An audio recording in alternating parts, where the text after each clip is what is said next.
LSU gains one and loses one to the portal. We've got everything you need to know. It's Locked on LSU. Here we go.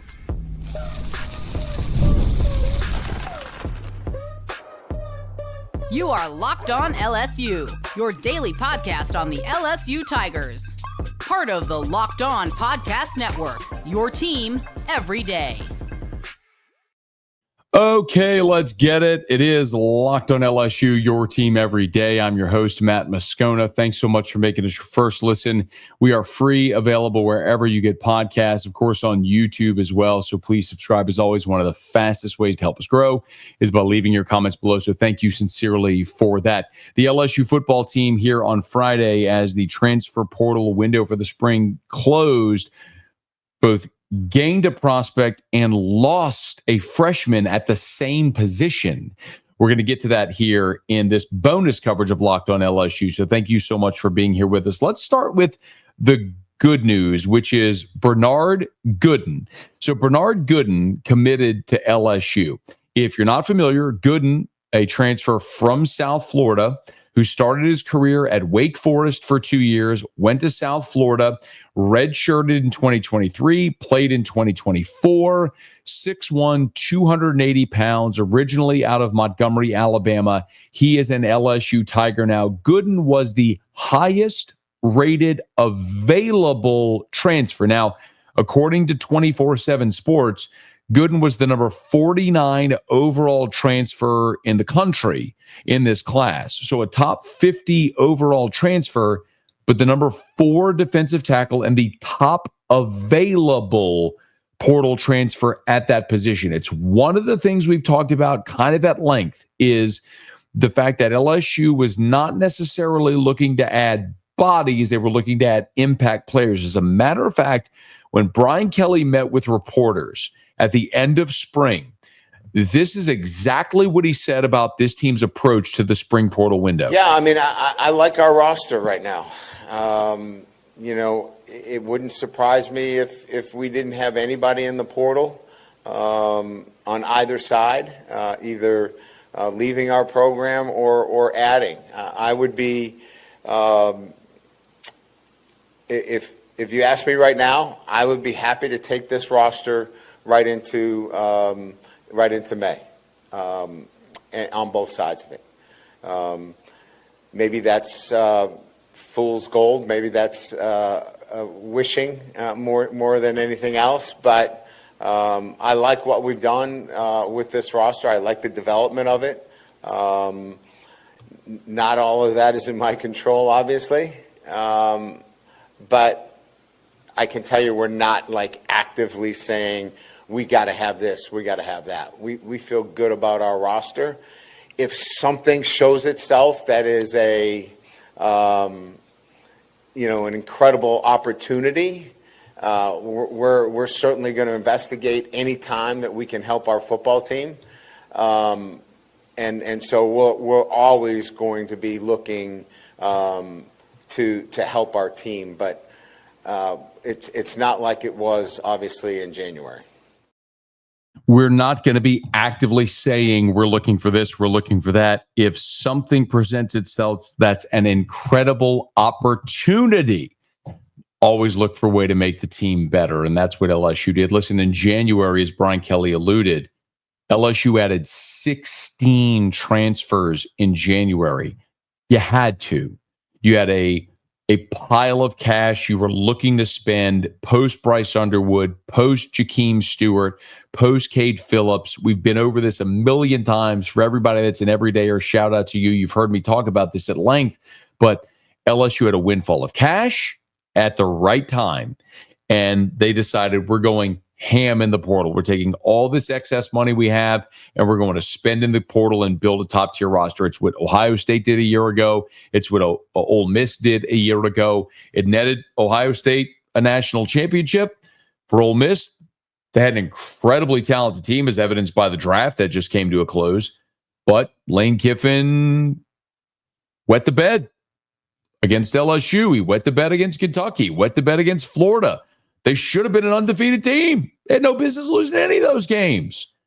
But it's what it is. So You look at what was available in the portal, and it was Bernard Gooden. And the reason defensive tackle was appealing is not numbers. Remember, a year ago in the spring portal, Brian Kelly came out of spring practice and labeled defensive tackle as a must. And they went and they tried to add Dominic Williams out of TCU. He landed at Oklahoma.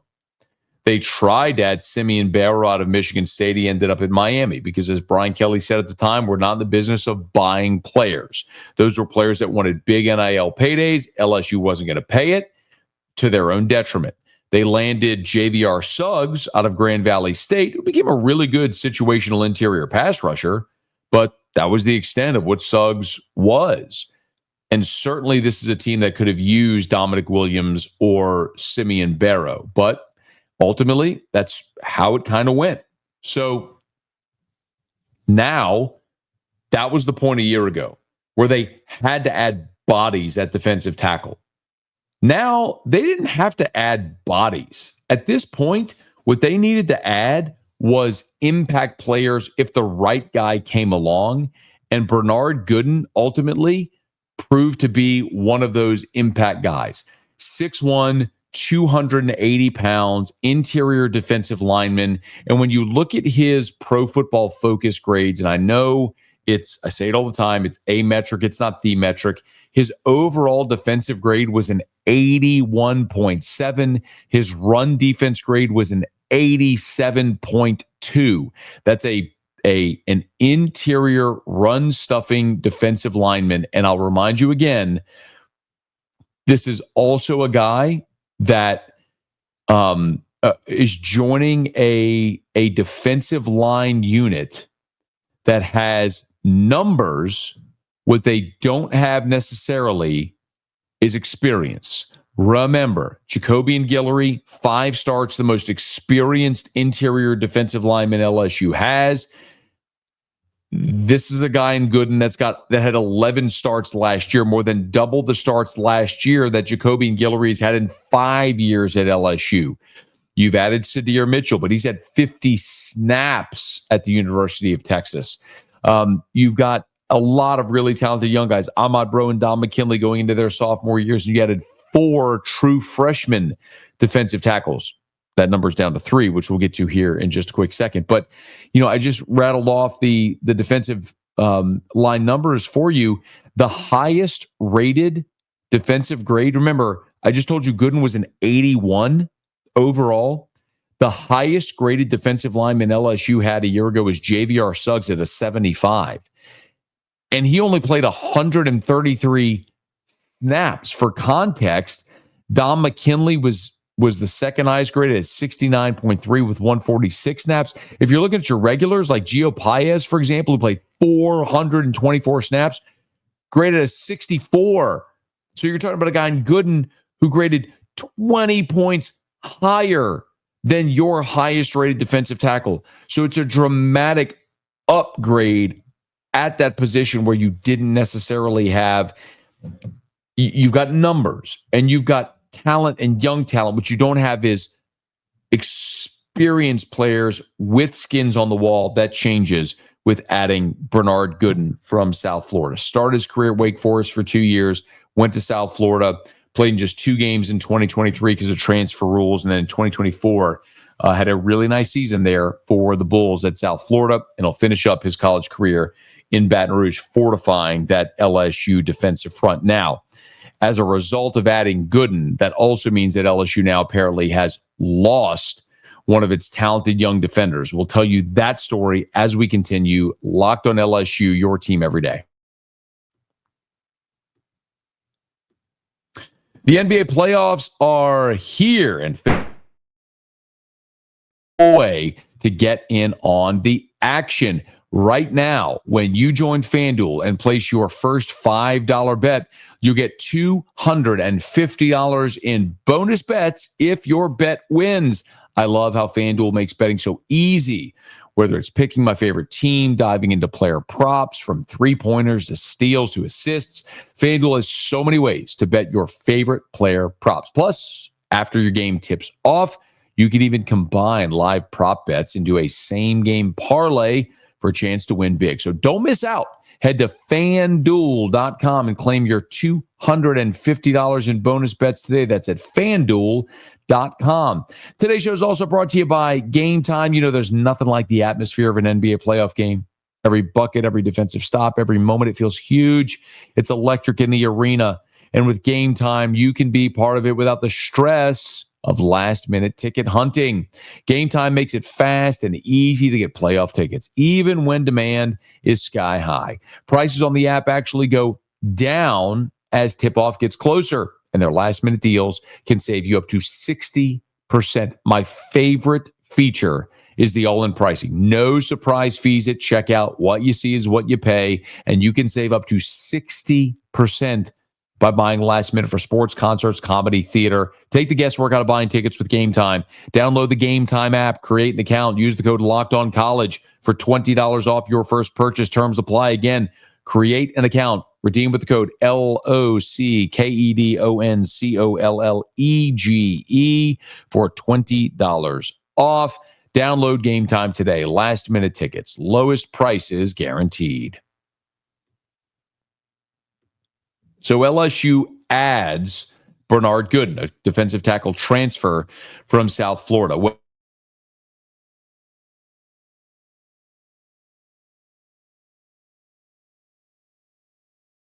And you lose one. And it's unfortunate because the one you gain is just a one-year guy. The one you lose was a potential 3, 4, 5-year player that you hope could come in, grow, and develop.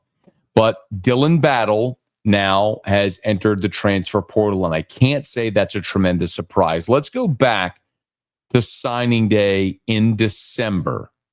This is what Brian Kelly said about Dilan Battler in December on signing day. Dilan Battler is another player for us that fulfilled the defensive tackle position, heavy-handed, physical inside. Bo Davis really liked his ability to disrupt at the defensive tackle position. Bo Davis really liked his ability to disrupt at the defensive tackle position. Y'all, I don't know if you remember this, and I hope you do. If not, I'm going to refresh your memory. So Dilan Battler is out of Arlington, Texas. Bo Davis was recruiting Dilan Battler when he was the defensive line coach at the University of Texas. So LSU hires Bo Davis, and a lot of the guys he's recruiting at Texas, naturally, he's just going to say, come join me at LSU. One of those guys was Dilan Battler. You don't need to take my word for it. You just heard Brian Kelly reference Bo Davis, and I want to remind you of this. Robert DeSanto was Dilan Battler's high school coach in Arlington. I had a chance on my radio show after further review on ESPN Radio in Baton Rouge and syndicated throughout Louisiana to talk to Robert DeSanto after Dilan Battler committed to LSU. This is the thing in our entire 10-minute conversation. And listen, we talked about a lot. His athleticism, what he needed to work on, all that sort of stuff. This is the thing, the 30-second soundbite that stands out more than any other when Robert DeSanto, again, his high school coach, told this story about Dilan Battler and Bo Davis. I think it speaks volumes to not only just Dilan's commitment to the Tigers, but Dilan's commitment to Bo, because as soon as Bo left Texas, he knocked on my door one day, and I said, I didn't realize Dilan was that high on LSU's board. And his exact words were, I don't know if he's high on their board. I really hadn't even been to the office yet, but he's high on my board. And he's a guy that I want no matter where I'm at. So I think that relationship that they have is definitely something that played favors. I don't know how high he is on LSU's board. He's high on my board. And wherever I am, I want him. This was a Bo Davis play. Brian Kelly told you. I mean, remember the Brian Kelly cut we just played for you, where he said Bo Davis was high on his ability. So they took him. His high school coach is saying before Bo Davis even stepped foot on LSU's campus when he took the job, One of the first things he did was went to Arlington to go recruit Dilan Battler. Bo Davis wanted him. Kid followed Bo Davis to Baton Rouge. Well, Bo Davis is now Saints defensive line coach Bo Davis. So if you're Dilan Battler, you've signed in December. Your coach leaves a couple of months later, but you're already stuck. So you enroll. You go through spring with a new defensive line coach you didn't commit to sign to play for. And then after going through spring, they bring in another veteran defensive tackle, which is certainly going to impede your ability to play in 2025. It makes a lot of sense. I mean, I can't tell you I'm pumped about this. I mean, Dilan Battler's 6'2", 313 pounds. And when you look at the type of defensive lineman that Bo Davis recruited, from Vernon Broughton, who just got drafted by the New Orleans Saints, Sadir Mitchell, who's now at LSU, who played for Bo Davis at Texas, who's now at LSU, who's 360 pounds. Like, it's pretty obvious what Bo Davis wanted. He wanted a gigantic, space-eating defensive lineman. Kyle Williams wants dudes that can push the pocket from the interior and create havoc up the middle. That's what he did at LSU. It's what he did with the Buffalo Bills. It's what he's going to do now as the defensive line coach at LSU. So Dilan Battler looks around and goes, the coach that brought me here is gone. The style of play they want from a defensive tackle has changed. And oh, by the way, they just brought in one of the top defensive tackle players in the transfer portal. And I ain't going to see the field as a freshman. I get it.